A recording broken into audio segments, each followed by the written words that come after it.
Today's focus is Make America Safe once again. And Congresswoman Elise Stefanik, she is a Republican of New York, and you are somebody that I think would be, I don't know if you'll be there, maybe not, but your prosecution of witnesses in these congressional hearings is something that everyone has taken notice of. Listen to Kimberly Cheadle in an interview yesterday. This is before she actually talks to House investigators. This is what she basically said, is that she does plan to stay on. She appreciates the Secretary's comments. We're going to continue to be transparent and communicate with people. What's questions you would ask her? Oh, there are many questions. There are more questions than answers, Dana, particularly the video footage that you played earlier of the fact that visitors and attendees of the rally were pointing out the gunman and the assassin on top of the roof. There are questions as to how could this possibly have happened, and we need to make sure that this never happens again. So she's not able to make that decision. It's members of Congress who are going to do our oversight responsibility and ask those tough questions.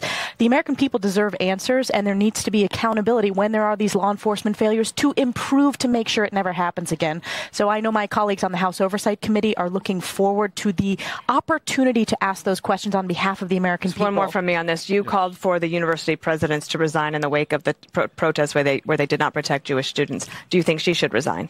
I think that depending upon how she answers the questions, I think that it needs to be considered for her to resign. Okay. But we need to get more answers, and a lot is going to come out when members have the opportunity to ask those questions. Here we go. National Review. Our new right is what the National Review calls it.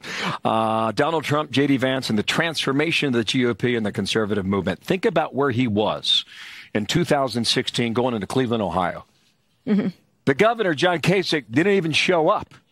Half the Ohio delegation was absent for most of that convention. And now you have this third time he's the nominee. Is he right about this new right in that article there? I mean, this is a growing Republican Party because of President Trump's leadership. Look at the historic support of African-American voters, of Hispanic voters, of states that are coming online that Democrats have taken for granted for years. Places like Minnesota, where President Trump in recent polling is ahead. Even in my home state of New York, Bill, think about this. President Trump is polling in single digits. Every single swing district in New York State, President Trump is winning. These are districts that Joe Biden won by 15, 17 points. It shows that he is growing the Republican Party, and it also shows that today's Democrat Party under Joe Biden is becoming radical and far left. And I think that very much ties into, Dana referenced the college presidents and the university presidents. That is a radicalized, fundamentally un-American viewpoint and strain in today's Democrat Party that is deeply out of touch with hardworking Americans. So this is a unifying event, and boy, what a powerful night for President Trump and the American people to see that sign of strength and unity last night. So people are excited. The American people are tuning in. I know my constituents at home are so excited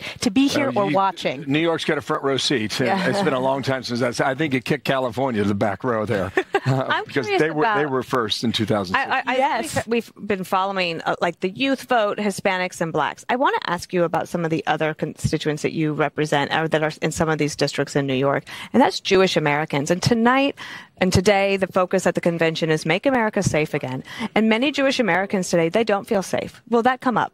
It will come up, and it is going to be a theme of what I talk about as one of the keynote speakers for the House Republican leadership. This is an area we are standing up for the safety of all Americans, particularly Jewish Americans who have been under assault, physical assault, verbal harassment on college campuses. But even in places like New York, I hear from so many Jewish New Yorkers who feel that they feel unsafe walking down the street.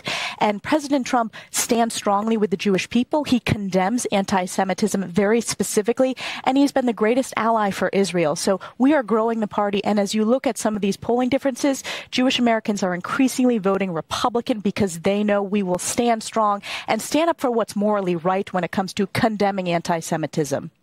How tough are we going to get on the rhetoric regarding crime? I asked that because coming in on Sunday, everybody said they're rewriting their speeches and they're going to talk about unity now, especially in light of what happened on Saturday night. There is a discussion on results of Joe Biden's failed policies, and I take my home state of New York. We have a crime crisis in New York State. Jewish Americans who are getting harassed, physically assaulted. You have the smash and grabs. We are talking about that because that is a result of Democrats' failed policies. Defund the police policies and rhetoric, which is part of Joe Biden's Democrat Party. We see that in New York State, and that's one of the reasons why the polling is moving. We believe that victims need to have a voice. Family members need to have a voice voice who have been impacted by this surge in violent crime resulting from pro-criminal instead of pro-victim policies. Do you include the open border in that? Absolutely. And I'm going to touch on that as well as many other speakers. But look at every state is a border state now. It's not just the southern border states or the northern border states. And people forget, even along the northern border, which I represent, we have the highest rate of illegal crossings on the northern border ever in our nation's history. And of course, the southern border, the historic number of millions of illegals pouring across. And that is going to be front and center for all Americans. Okay. Great Thanks to have for coming on today. We'll be watching you tonight. Yep. Thank you very much. We'll be down there for you. Center Thanks, stage. Elise Stefanik. Thank you. Thank you.